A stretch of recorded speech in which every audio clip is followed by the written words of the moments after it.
जनता ये जानना चाहती है कि मनीष कश्यप यूट्यूब से कितना कमाते। अच्छा, क्या मनीष कश्यप कभी राष्ट्रीय स्वयंसेवक संघ से भी जुड़े रहे हैं? अरे अभी भी जुड़ा हूँ। क्या बात करते हैं आप? कार्यकर्ता। क्या बात करते हैं? दर्शक से पूछ लेते हैं, कुछ सवाल जो है दर्शक के ऊपर छोड़ देते हैं। बताइए, आप लोग कमेंट करके बताइए कि बिहार को बर्बाद सबसे ज्यादा किसने किया। जनता ये जानना चाहती है कि मनीष कश्यप यूट्यूब से कितना कमाते हैं? 10 लाख रुपया पर मंथ कमाता हूँ।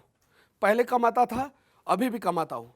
मेरा अकाउंट सीज कर दिया गया, मेरे अकाउंट में 40 लाख रुपया मिला। उसको इतना बढ़ा चढ़ा के दिखाया गया कि 4,000 करोड़ रुपया मिल गया है। 40 लाख रुपया में तो एक फॉर्च्यूनर गाड़ी भी नहीं आता है, एक फॉर्च्यूनर गाड़ी भी नहीं आता है जिस गाड़ी से जो है नेता लोग घूमते हैं। 40 लाख रुपया मिला था, 33 लाख रुपया मेरे कंपनी के खाते में, 6 लाख रुपया मेरे खाते में, उसको सीज किया गया। और ऐसा बताया गया कि दुनिया भारत का सबसे ज्यादा पैसा वाला मनीष कश्यप है।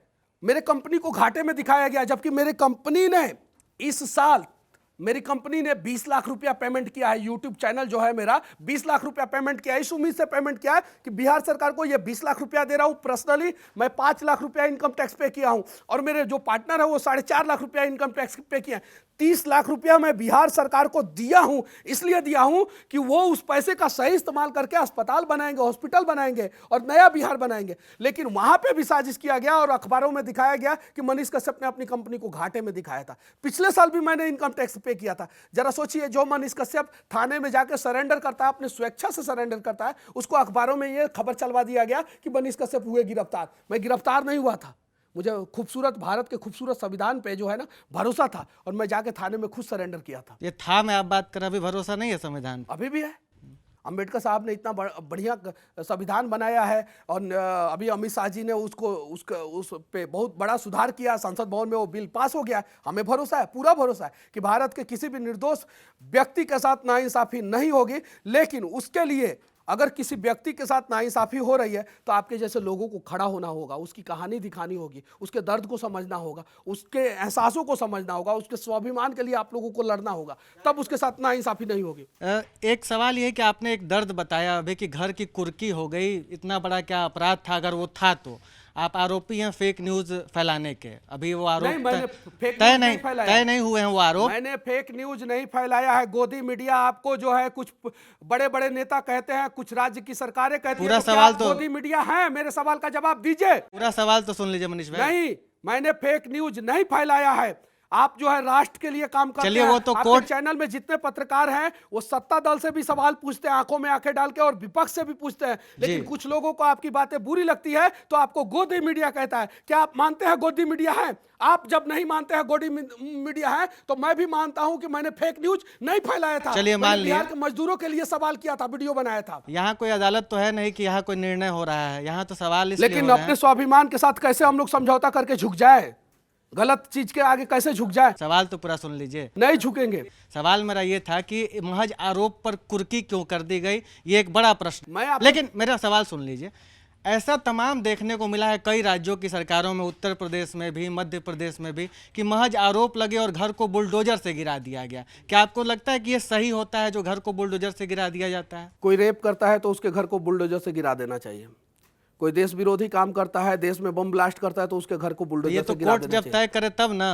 देखिए, समस्या ये है, सरकार अगर कुर्की के जगह आपके घर को गिरा देती बुलडोजर से तो आपको कैसा लगता है? ये भी तो नहीं सही है कि अकबर रोड में जो है इंदिरा गांधी ने सारे पत्रकारों का जो है दुकान जो है बंद कर दिया था, ताला लगा दिया था। ये भी सही नहीं है। देखिए, अगर अपराध देखिए कि आपका अपराध क्या है। कोई अगर गैंगरेप करता है तो उसका अपराध देखिए कि वो कितना बड़ा अपराधी है। कोई समाज के लिए सवाल उठाता है तो उसका अपराध देखिए। आप जो है क्यों धारा अलग अलग क्यों बनाया गया? सबके लिए धारा 302 क्यों नहीं बना दिया गया? 302 में अगर बेल लेने जाते हैं तो उसमें 3 महीना लगता है, और मेरे ऊपर जो धारा लगा था उसमें बेल लेने जाते हैं तो 15 दिन में बेल हो जाता है। क्यों?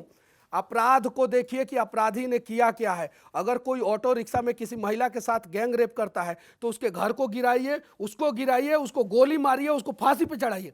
लेकिन अगर कोई समाज के लिए आवाज उठा रहा है तो उसके घर को कैसे आप गिरा सकते हैं? तो ये चीजें समझने की जरूरत है। हर चीज को जो है 1 केजी, एक तराजू ले लीजिए, 1 केजी, एक साइड जो है 10 केजी का वजन रख दीजिए और एक साइड जो है 1 केजी का वजन रख दीजिए और बोलिए कि तराजू बीच में है ही नहीं। क्यों नहीं है तराजू बीच में? तो अपराध को जो है, हर अपराध को जो है एक साथ कोरिलेट नहीं कर सकते हैं। जैसे खेत के लिए किसी ने विवाद किया और वो मारा पीटी में किसी की मौत हो गई तो वो अपराधी नहीं है। लेकिन अगर कोई ड्रग्स के लिए, कोई बैंक रॉबरी के लिए, कोई गोल्ड तस्करी के लिए अगर किसी को गोली मार देता है तो वो अपराधी है। तो ये अपराध के चीज़ों को समझना होगा हम लोगों को, तब जाके जो है हम लोग जो है सही निर्णय पे पहुंच पाएंगे। अच्छा मनीष भाई, आप डिजिटल जमाने के हैं, डिजिटल जर्नलिज्म और मतलब डिजिटल पत्रकारिता जो एक जन सरोकार के मुद्दे आप उठाते हैं, ऐसा आपके यूट्यूब चैनल्स को देख के लगता है। सड़क का मुद्दा हो गया, करप्शन का मुद्दा हो गया, लेकिन जब हम गूगल करते हैं मनीष कश्यप, तो गूगल का दूसरा जो सर्च ऑप्शन है पूछता है कि मनीष कश्यप कास्ट, मनीष कश्यप की जाति लोग सर्च कर रहे हैं गूगल पर। किस जाति के हैं मनीष कश्यप, ये लोग जानना चाहते हैं। और क्या आपको लगता है कि बिहार जैसे प्रदेश से मनीष कश्यप आते हैं, इस वजह से लोग उनकी जाति में ज्यादा इंटरेस्टेड हैं? देखिए, मेरे साथ जो हुआ, अगर मैं जातीय कार्ड खेलता, बोलता कि मैं एक विशेष जाति का हूं और जाति को देख के मुझे तो बता परेशान दीजिए ना किया। जाति। देखिए, मैं तो सिर्फ और सिर्फ हिंदुस्तानी हूं, बस इतना ही जानता हूं मैं। थोड़ा सा लॉजिकल इस चीज को समझिएगा। मैं अगर न्यूज चैनलों पे बैठ के बोलता कि मैं इस जाति का हूं और मैं इस जाति का हूं, इसलिए मुझे दबाया गया, इसलिए मुझे पीसा गया, परिवार को परेशान किया गया, तो बहुत सारा सहानुभूति जुड़ता, बहुत सारे लोग मेरे साथ जुड़ते और शायद मैं 9 महीना जेल में नहीं रहता। मैंने कभी जाति की वजह से ही तो बिहार बर्बाद हुआ। तो जातीय कार्ड क्यों खेलेंगे हम लोग? नहीं, कभी नहीं। हम बिहार में पैदा हुए हैं, बिहारी हैं, हिंदुस्तानी हैं, बस उससे ज़्यादा हमारा कोई पहचान नहीं है। मुझे जाति देख के नहीं दबाया गया, मुझे कुछ देख के नहीं दबाया गया, बस मैं बिहार के भ्रष्ट लोगों के खिलाफ आवाज़ उठाता था, इसलिए मुझे दबाया गया।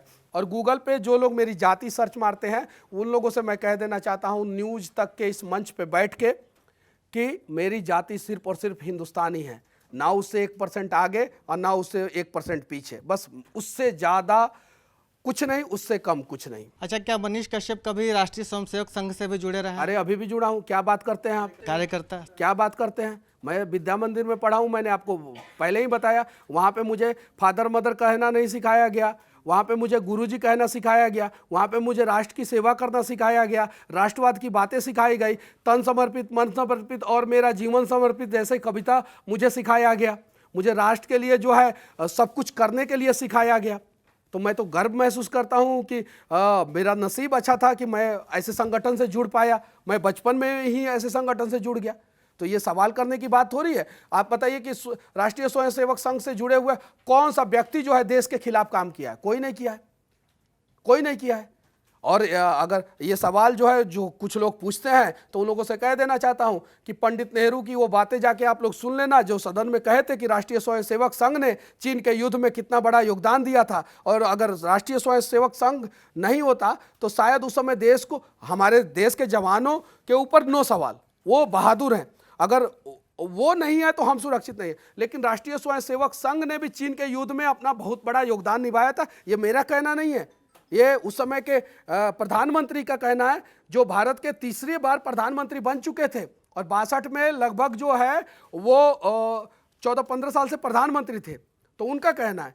तो संघ से जुड़ना एक गर्व की बात है, संघ की विचारधाराओं को समझना एक गर्व की बात है, क्योंकि संघ जो है सिर्फ राष्ट्रवाद सिखाता है, देश का निर्माण सिखाता है, अखंड भारत कैसे हो ये सिखाता है। तो मनीष कश्यप सिर्फ संघ से जुड़े हैं या भाजपा से भी जुड़े हुए? संघ से जुड़ा था, जुड़ा हूं और जुड़ा रहूंगा जी। और तेजस्वी यादव के बारे में आपकी क्या राय है? राजा का बेटा है, चांदी का चम्मच लेके पैदा हुए हैं।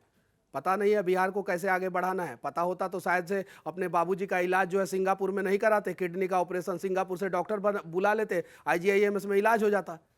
एक उप मुख्यमंत्री का बेटा जो खुद स्वास्थ्य मंत्री है, उसके पिताजी जो खुद मुख्यमंत्री रहे हैं, उसका इलाज जो है, उनका इलाज जो है सिंगापुर में हो रहा है। जरा सोचिए, बिहार के भोले भाले लोगों का इलाज कहाँ से होगा? और उन्हीं के जाति के लोग अगर गरीब हैं, उन्हीं के जाति के लोग, जो जाति का राजनीति ये लोग करते हैं, उन्हीं के जाति के लोग जो बिहार में गरीब है, क्या उनके किडनी में प्रॉब्लम होगा तो वो लोग सिंगापुर में अपने पिताजी का इलाज करा पाएंगे, अपनी बीबी का, अपने बच्चे का इलाज करा पाएंगे? तो आइए ना, जाति से ऊपर उठ के सोचते हैं।